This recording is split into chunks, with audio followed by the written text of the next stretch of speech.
buying a home can take more than just money. It can also take planning, as this will make your life a lot less complicated. So here are a handful of things you should avoid in order to set yourself up for success. Welcome to Let's Get Frank About Real Estate. I'm Frank McManus with LaMacchia Realty, and today I want to share 6 simple things you should absolutely make sure to avoid when jumping into the home buyer pool. Okay? The first is not hiring a buyer's agent. Now, I know this sounds like a biased statement, but why would you make the biggest financial decision of your life, the biggest financial purchase of your life, without a professional on your side? I mean, you wouldn't go to court without an attorney, would you? So working with a buyer's agent is actually, in most cases, free, but not using one could cost you thousands of dollars by overspending or inheriting a major problem that wasn't uncovered or negotiated during the inspection. Secondly, getting a pre-approval from a lender. A seller will require this with any offer that you make to make sure you are a viable buyer.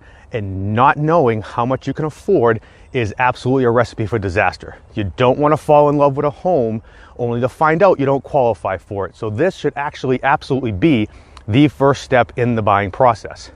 Thirdly, would not be settling on a home. Never settle on a home and get caught in the market seasonality, because you may end up back on the market selling sooner rather than later because you're disappointed. Inventory is always fluctuating with the seasons. At the start of the year, we find that it's a seller's market due to the low amount of inventory as compared to the number of buyers that are looking, making it harder to find the right home at a price you can afford.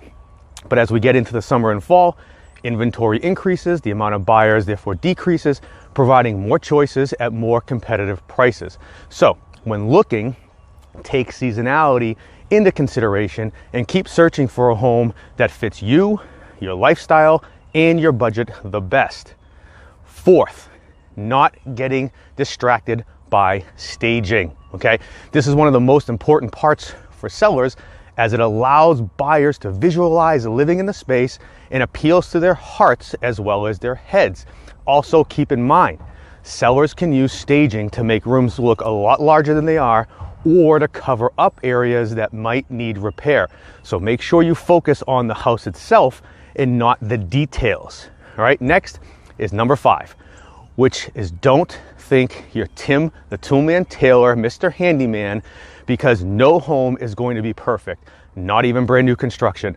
And you always are going to find ways to personalize your home at some point. However, this can be very, very careful, because this can be a very slippery and expensive slope.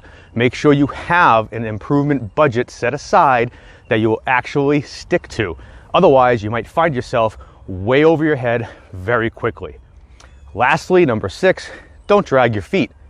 Although we already spoke about not settling for a home, you also don't want to take too long either. This is one of the most common ways that we find that buyers miss out on homes that they want, as they tend to get beat out by other buyers who are actually ready to strike. So make sure when you find what you're looking for, you're ready to do the same. Keep these tips in mind as you search for your next home, and for more helpful videos like these, you can always find me on Facebook, Instagram, and YouTube. Until next time.